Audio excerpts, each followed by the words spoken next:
मैं बिमला हूँ और यह मेरी कहानी है। लेकिन हो सकता है इसे सुनते सुनते आपको लगे कि यह सिर्फ मेरी नहीं आपकी भी है।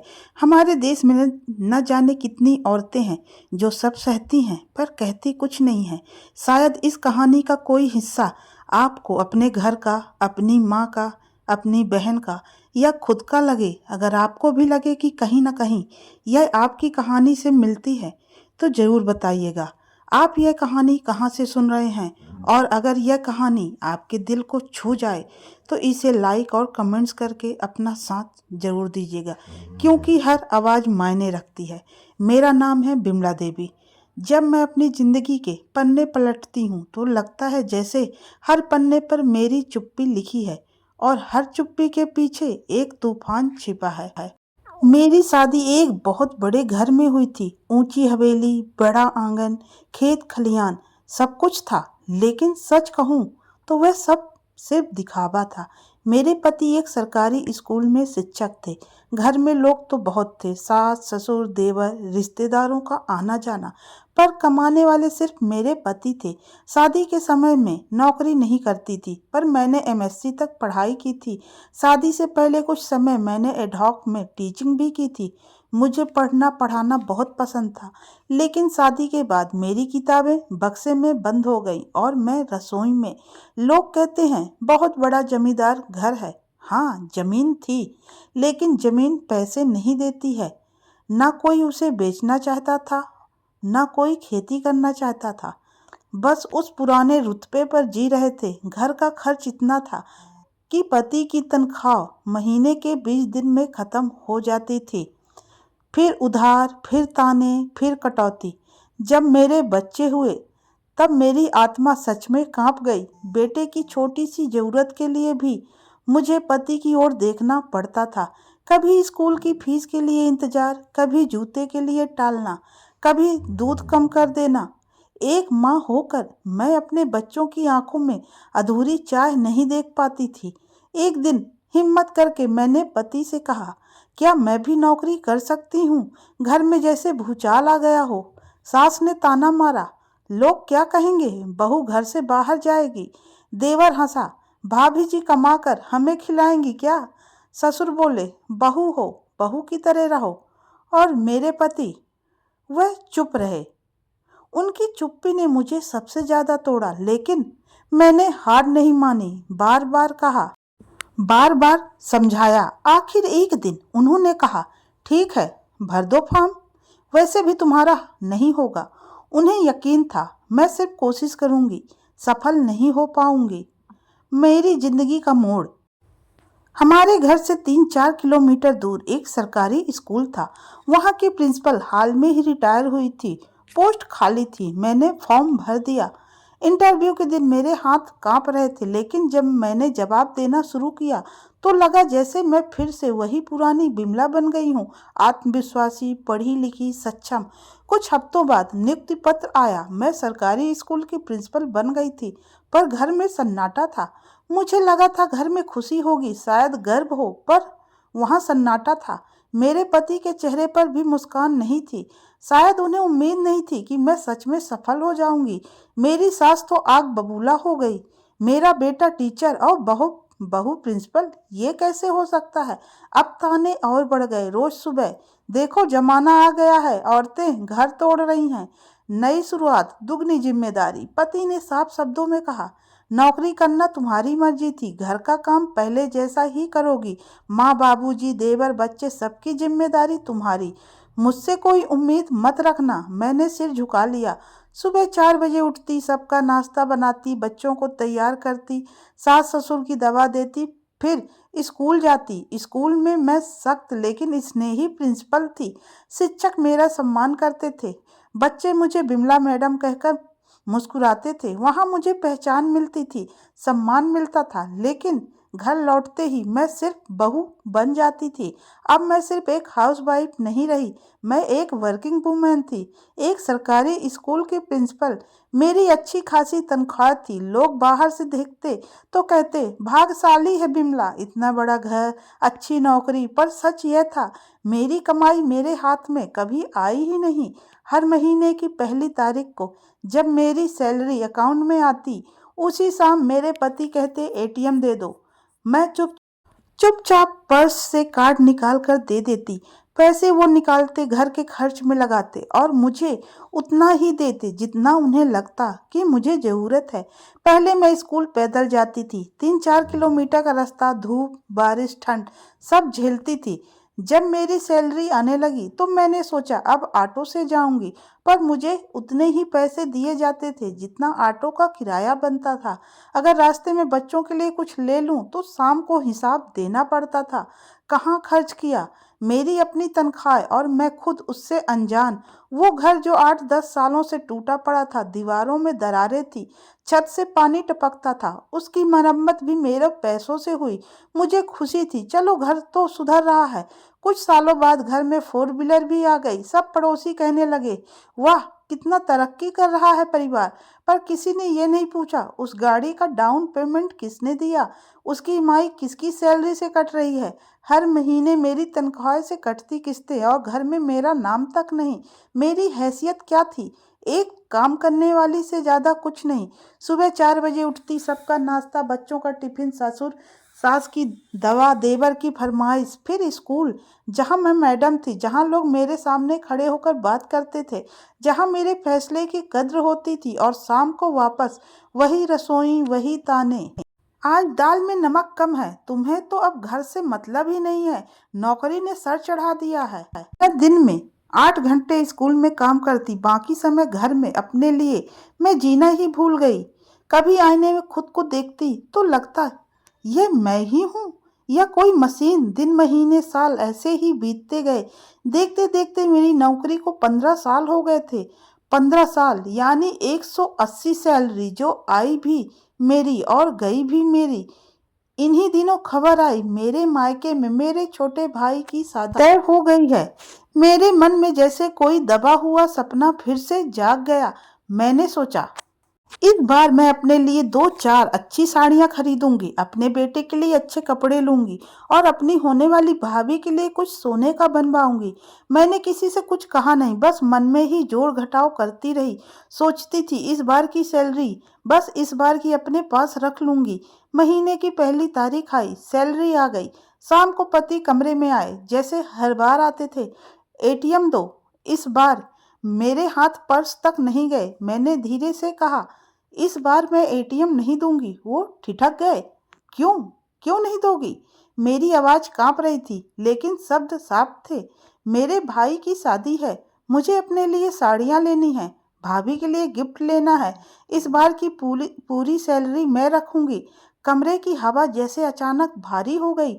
उन्होंने तीखी आवाज में कहा साड़ियाँ क्यों लेनी है? पुरानी साड़ियों में क्या कमी है? और गोल्ड कोई ज़रूरत नहीं है सोना देने की। 1000-2000 लिफाफे में डाल देना काफ़ी है। मैंने पहली बार सीधा जवाब दिया, मैं आपसे कुछ नहीं मांग रही हूँ, मैं अपनी तनख्वाह से दे रही हूँ, उसमें भी आपको परेशानी है। बस यही सुनना था। उनका चेहरा लाल हो गया। उन्होंने कमरे में रखा सामान उठाकर फेंकना शुरू कर दिया। अलमारी का दरवाजा जोर से पटका, कुर्सी उलट दी और चिल्लाते हुए आंगन में पहुंच गए। उनकी आवाज इतनी तेज थी कि सास और ससुर बाहर आ गए। क्या हुआ, क्यों चिल्ला रहे हो राघवेंद्र? उन्होंने उंगली मेरी तरफ उठाते हुए कहा, देखा माँ, मैंने इसे नौकरी करने दी थी आज ये दिन देखने के लिए। अब अपने मायके की शादी में सारा पैसा लुटाएगी। मेरी सास का चेहरा तमतमा उठा। हमने बहू को घर की इज्जत समझा था, ये तो अपने मायके की होकर रह गई। ससुर बोले, बहू को इतना सिर चढ़ाओगे तो यही होगा। देवर कोने में खड़ा मुस्कुरा रहा था, जैसे कोई तमाशा देख रहा हो। ताने, इल्जाम, व्यंग सब मेरी तरफ फेंके जा रहे थे। मैं आंगन के बीचों बीच खड़ी थी, सिर झुका हुआ था, पर अंदर ज्वालामुखी फूट रहा था। मैंने कांपती आवाज में कहा, 15 साल हो गए मुझे नौकरी करते हुए, क्या इन 15 सालों में मुझे इतना भी हक नहीं कि मैं अपनी साल भर की तनख्वाह में से 1 महीने की तनख्वाह अपने पास रखूं? कोई जवाब नहीं आया, बस ताने और तेज हो गए। पति गुस्से में घर से बाहर निकल गए। दरवाजा इतनी जोर से बंद किया कि दीवारें हिल गई। मैं अपने कमरे में आई, दरवाजा बंद किया, आईने में खुद को देखा। आंखों में आंसू थे, पर इस बार सिर्फ दर्द नहीं था, आत्मसम्मान भी था। मैंने खुद से पूछा, क्या सच में मेरा कोई हक नहीं है? 20 साल मैंने घर बनाया, मरम्मत कराई, गाड़ी ली, ईएमआई दी, बच्चों को पढ़ाया, और आज अपने भाई की शादी में अपने पैसों से कुछ देने की बात पर मैं कटघरे में खड़ी हूँ। उस रात मैंने रोते रोते एक फैसला किया, अब मैं चुप नहीं रहूंगी। सुबह सूरज उगा ही था, पर मेरे भीतर एक नया सूरज जन्म ले चुका था। मैं बिना किसी से कुछ कहे उठी, चुपचाप तैयार हुई और सीधे बैंक पहुंच गई। वो जॉइंट अकाउंट जिसमें मेरी 15 साल की कमाई बहती रही, पर जिस पर मेरा हक कभी नहीं था, आज मैंने उसे बंद करवा दिया। फॉर्म पर साइन करते समय मेरे हाथ कांप रहे थे, पर दिल बिल्कुल स्थिर था। मैंने अपना पर्सनल अकाउंट खुलवाया, सैलरी उसी में ट्रांसफर होने की रिक्वेस्ट डाली, एटीएम का पिन बदला, बैंक में दर्ज मोबाइल नंबर भी बदल दिया। हर क्लिक, हर साइन मेरी आज़ादी की मुहर था। बैंक से बाहर निकली तो पहली बार लगा मैंने खुद को लौटा लिया। दिन भर स्कूल में पढ़ाई, मीटिंग, फाइलें, सब समान था, लेकिन अंदर कहीं एक तूफान उठ रहा था। मुझे पता था शाम आसान नहीं होगी। मोबाइल नंबर बदलते ही बैंक का मैसेज गया होगा, उन्हें सब पता चल गया होगा, पर आज मैं तैयार थी। अब मुझे डर नहीं था। शाम को जब मैं घर पहुंची, दरवाजा खुला, पर घर का माहौल बदला हुआ था। आंगन में सास, ससुर, देवर बैठे थे। तीनों के चेहरे लाल पड़े हुए थे, आंखों में गुस्सा और अपमान का भाव, जैसे मैं कोई अपराध करके लौटी हूँ। मैंने चप्पल उतारी, बैग रखा और सीधी खड़ी हो गई। कुछ पल सन्नाटा रहा, फिर पति की भारी आवाज गूंजी, बहुत बड़ा कदम उठा लिया है तुमने। मैंने शांत स्वर में कहा, हाँ। ज्वाइंट अकाउंट बंद कर दिया? हाँ। मोबाइल नंबर बदल दिया? हाँ। मेरे हर हाँ के साथ उनका गुस्सा और भड़क रहा था। आंगन फिर अदालत बन गया। तुम समझती क्या हो अपने आप को? उन्होंने चीखते हुए कहा। सास ने बीच में जोर दिया, आज बैंक बंद किया है, कल घर छोड़ दोगी। ससुर बोले, बहू होकर घर के खिलाफ चाल चल रही हो। देवर फिर वही व्यंग भरी मुस्कान। मैं सब सुनती रही। आज आंसू नहीं थे, आज आवाज थी।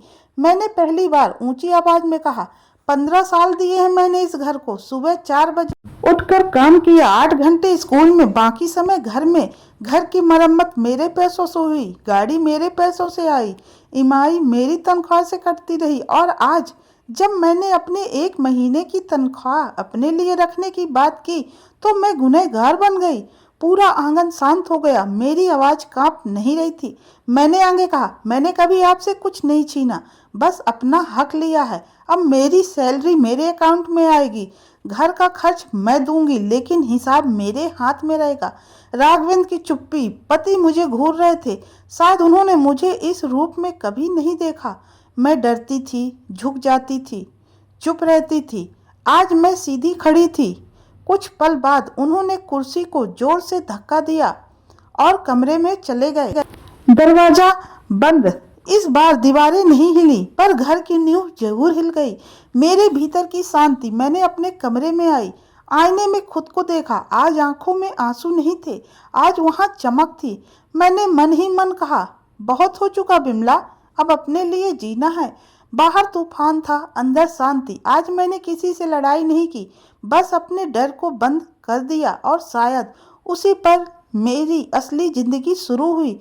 उस दिन मैंने सिर्फ बैंक अकाउंट नहीं बदला था, मैंने अपनी जिंदगी की दिशा बदल दी थी। मैंने साफ शब्दों में सबके सामने कह दिया था, अगर मेरे साथ इस घर में रहना है तो मेरे हिसाब से रहना पड़ेगा। मैं मशीन नहीं हूँ। मेरी आवाज में इस बार कंपन नहीं था, साफपन था, थकान थी, और वर्षों का दबा हुआ सच। सुबह 4 बजे उठती थी और रात 12 बजे बिस्तर पर जाती थी। दिन रात काम करती हूँ, मेरी भी उम्र हो रही है, मैं भी थकती हूँ। अब मैं ये सब नहीं करूँगी। घर में सन्नाटा छा गया। मैंने उसी हफ्ते घर के काम के लिए एक बाई रख ली। अब सुबह 4 बजे नहीं, मैं 6 बजे उठती थी। नाश्ता भी मैं नहीं बनाती थी। झाड़ू पोछा बर्तन सब कुछ बाई संभालती थी। मेरी तनख्वाह 1 लाख थी। अगर 15 हजार घर के काम के लिए खर्च कर दूं तो भी 85 हजार बचते थे। मैंने पहली बार हिसाब अपने लिए लगाया। कुछ दिन की चुप्पी, कुछ दिन तक किसी ने मुझसे बात तक नहीं की। रसोई में सन्नाटा, आंगन में खामोशी, खाने की मेज पर सिर्फ प्लेटों की आवाज। पर मुझे कोई फर्क नहीं पड़ रहा था। मैंने अच्छा बनकर भी देख लिया था, तब भी मैं बुरी थी। अब मैंने सोचा, चलो थोड़ी बुरी बनकर देख लेते हैं। इससे ज्यादा बुरी मैं क्या बन सकती हूँ।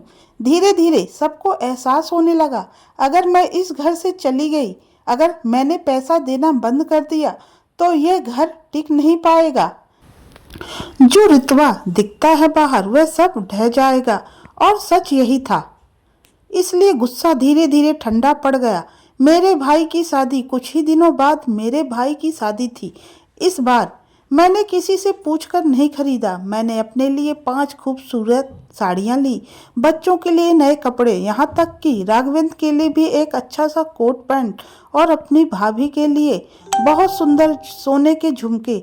जब मैंने वो झुमके हाथ में लिए तो लगा जैसे मैंने अपनी इज्जत खरीद रही हूँ।